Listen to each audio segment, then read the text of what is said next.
di Islam saya sempat juga goyang. Saya sempat pernah goyang karena saya memulai dari minus nol. Yang tadinya saya mau apa aja bisa, jadi saya harus memulai minus dari nol. Saya sempat itu tidak makan, pernah tidak makan dan dikasih oleh tetangga uang saya cuma 1.000 rupiah karena tidak ada uangnya. Saya ditawarkan lagi untuk harta dan benda dan sebagainya. Saya juga meninggalkan gaji saya yang terakhir itu masih 30 jutaan. Saya tinggalkan. Masya Allah, Maka tiga teman-teman puluh ada juta. ini, teman-teman pernah nanya terkait tentang riba. Nah, kalau riba bagi saya teman-teman itu fatal, haram hukumnya. Tidak ada lagi untuk tawar-menawar. Karena dosa riba yang paling kecil itu adalah sama saja kita menzinahi orang tua kandung kita sendiri. Itu yang paling kecil dosanya. Betul begitu? Betul, Ustadz Nandar? betul, Nah, itu betul. paling kecil. Kita aja kalau mendengar orang ya yang menzinahi orang tua kandungnya sendiri, kita udah jijik. Apalagi Betul. kalau kita pelakunya. Gitu. Nauzubillah, semua nauzubillah min zalik ya. Jadi seperti itu. Jadi hukumnya kalau bagi saya itu haram, fatal hukumnya. Tapi kalau Siap. teman-teman ada juga yang mencari penawaran yang lain, bahwasanya tuh ada untuk meringankan terkait itu hak kalian. Kalau saya itu fatal hukumnya, seperti itu ya. Ya, Nah, jadi Insya begitu Allah. Bang Mumi. Ya, gimana Kak Momi? Anda mau segera ditobatkan, mau beralih ke dalam kerajaan sorga yaitu Islam, kita tuntun bersama-sama. Kalau masih mau berpikir-pikir silakan itu. Tetapi gini, kita tidak tahu apa kita ini dikasih kehidupan oleh Allah sampai berapa lama. Kita nggak tahu, kita nggak bisa memastikan nih 5 menit, 10 menit ke depan kita masih hidup atau tidak. Jadi kalau ada niatan untuk memeluk agama Islam disegerakan. Ya, kalau memang ada niatan, tetapi di dalam Islam la ikraha fidin, tidak ada paksaan. Tetapi jangan khawatir, ketika Anda memilih Allah, maka Allah akan menggantikan yang lebih baik. Ini buktinya Kak Lisa. Harta dunia, gaji 30 juta, ya. Tetapi ketika memilih Islam, nanti Allah kasih yang lebih baik, yang halal, yang barokah.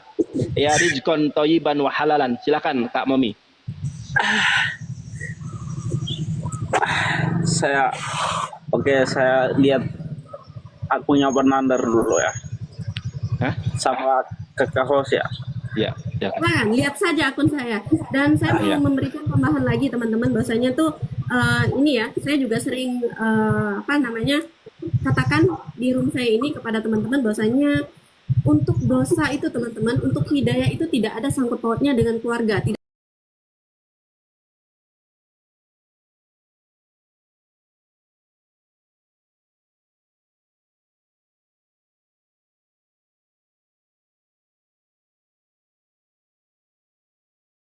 Jadi itu benar-benar hanya haknya Allah, suka-suka Allah mau memberikan hidayah itu kepada siapa.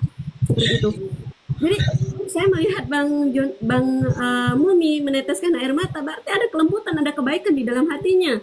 Masya Allah. Tidak semua orang itu bisa meneteskan air mata. Jadi teman-teman, kalian bersedih hatilah kalau kalian sampai tidak bisa meneteskan air mata. Berarti hati kalian itu sangat kotor dan sangat keras sampai Allah tidak bisa melembutkan hati kalian untuk meneteskan air mata. Jadi orang yang meneteskan air mata itu ada kebaikan di dalam hatinya, teman-teman. Seperti itu ya, teman-teman. Itu pilihan Bang Mumi. Saya juga baru belajar, Bang. Saya baru belajar 2 tahun di sini. Masya Allah. Oke, Bang Nandar, kakak host dan 4.000 penonton yang menyaksikan, saya menyampaikan isi hati saya. Saya benar merinding dan terharu. Tetapi hati saya masih mau mengatakan, saya masih mau berdoa ini. Ya Allah, Siap. tunjukkan kebenaran itu kepada saya. Saya ingin Engkau kuatkan hati saya supaya saya memasuki hidup yang kekal dan kerajaan surga. Itu Bang Nandar dari hati saya dulu sementara. Ya, nanti siap. Saya ajarkan doa Kak Momi. Jadi Rasulullah SAW itu mengajarkan sebuah doa. Doanya begini.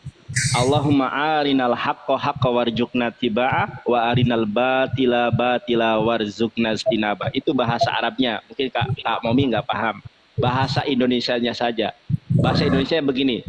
Ya Holik langit dan bumi, tunjukilah kebenaran itu adalah benar, berikanlah saya kekuatan untuk mengikuti kebenaran itu. Ya Tuhan, Holik langit dan bumi, tunjukilah kesesatan itu adalah sesat, dan berilah saya kemampuan untuk meninggalkan segala bentuk kesesatan. Jadi Kak Momi berdoa seperti itu, mudah-mudahan hatinya dilembutkan sebagaimana Allah melembutkan hati Kak Lisa. Dulu dia juga Kristen, alhamdulillah masuk Islam. Kak Momi sekarang Kristen, berdoa sungguh-sungguh, tapi jangan nyebut ya Bapak, ya Roh Kudus, tunjukilah. Jangan. Secara universal saja, ya Tuhan, Holik langit dan bumi, tunjukilah kebenaran itu adalah benar, berikanlah saya kemampuan untuk mengikuti kebenaran itu. Ya Holik langit dan bumi, tunjukilah kesesatan itu adalah sesat, berikanlah saya kemampuan ya Tuhan, ya Holik langit dan bumi, untuk meninggalkan segala bentuk kesesatan itu.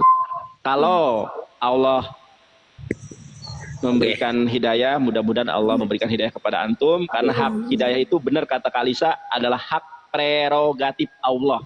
Tidak ada manusia yang ikut campur di sana.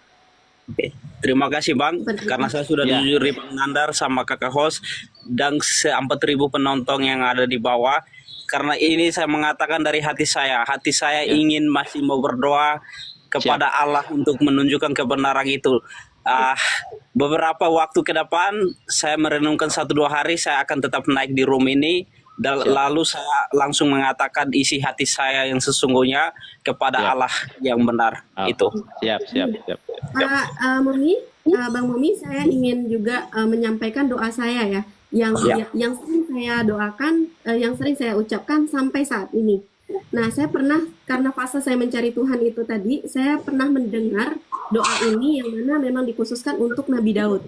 Nah, doanya seperti ini, begitu. Jadi, ya Allah ya Rahman ya Rahim, lembutkanlah hati saya selembut-lembutnya, sebagaimana Engkau melembutkan besi untuk Nabi Daud. Lapangkan dada saya seluas langit dan bumi ini untuk menerima kebenaran. Bimbinglah saya sebagaimana yang Engkau inginkan, karena seluruh tubuh ini adalah milik Engkau.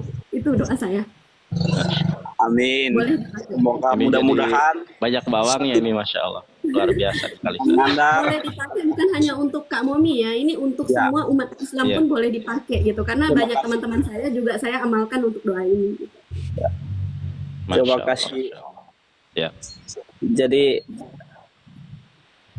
saya sudah jujur semua Bang Nandar sama kakak host dan 4.000 penonton di bawah. 5.000 nih, hampir 5.000 nih. Serius, Dan yang mengguncangkan hati saya, membuat saya merinding seling perkataan tadi Bang Nandar menyampaikan lagi itu sudah sebanyak 3 kali yang saya dengarkan sebelum terlambat, karena kematian kita tidak pernah tahu di dunia ini. Betul sekali. Betul. Jadi hari ini kita bisa berdiskusi, saat ini kita bisa berdiskusi. Mungkin saja keluar dari tempat ini, kita nggak tahu apa yang terjadi, Abang. Betul. Aduh. Semua rahasia Allah. Ya betul. Iya. Kita tidak tahu. Makanya ketika siapa bos yang bikin tol itu? Buya Hamka ya? Siapa? Yusuf Hamka. Yusuf Hamka itu ya seperti Abang Momi. Ketika beliau ke gurunya yaitu Buya Hamka, ketua MUI yang sangat luar biasa pada saat itu, ulama. Jadi Buya Yusuf Hamka itu menemui Buya Hamka. Buya, saya kok gimana ya ada hati untuk memeluk Islam. Cuma saya pikir-pikir dulu besok, kata Buya Hamka, kesini kamu, udah sekarang. Karena kamu keluar dari sini belum tentu umurmu bisa sampai besok. Kalau kamu pikir besok nanti 2 hari ke depan, ya kalau ada umur. Kalau tidak umur itu penyesalan yang sangat dalam, karena yang mampu menyelamatkan kita adalah kesaksian kita bahwa tidak ada Tuhan selain Allah, Muhammad adalah utusan Allah. Tapi di sini kita hanya menyampaikan ya Kak Momi ya. Iya Bang, siap Kalau Kak Bang. Momi punya pilihan lain ya itu silahkan. Paham Bang, makanya saya sampaikan isi hati saya. Saya berdoa kepada Allah, dan tadi kakak host juga berdoa untuk saya. Bang Nandar juga memberikan masukan dan solusi dan kebenaran itu. Walaupun sakit, saya harus kuatkan hati, dan ini saya menyatakan dari hati saya yang paling dalam. Karena Bang Nandar, dari perkataan saya, Bang Nandar bisa mengetahui bahwa setiap hati manusia tidak ada yang mengukur, hanya Allah. Ya. Betul, Bang Momi. Jadi hati kita itu miliknya Allah, seluruh tubuh kita ini miliknya Allah, kecerdasannya Bang Nandar, lisannya Bang Nandar, itu semua Allah yang izinkan, penglihatan, pendengaran, pemikiran, kecerdasannya, pemahamannya, itu semua Allah yang miliki. Jadi, dan termasuk juga hatinya Bang Momi, itu semua Allah yang miliki. Jadi serahkanlah kepada pemiliknya. Allah itu bisa mengambil kapanpun miliknya, seperti itu. Sama halnya seperti kita parkir, dititipin motor, ya kapan aja kita bisa ambil. Tukang parkir itu marah nggak gitu kan? Enggak ya, karena kita hanya dititipin gitu.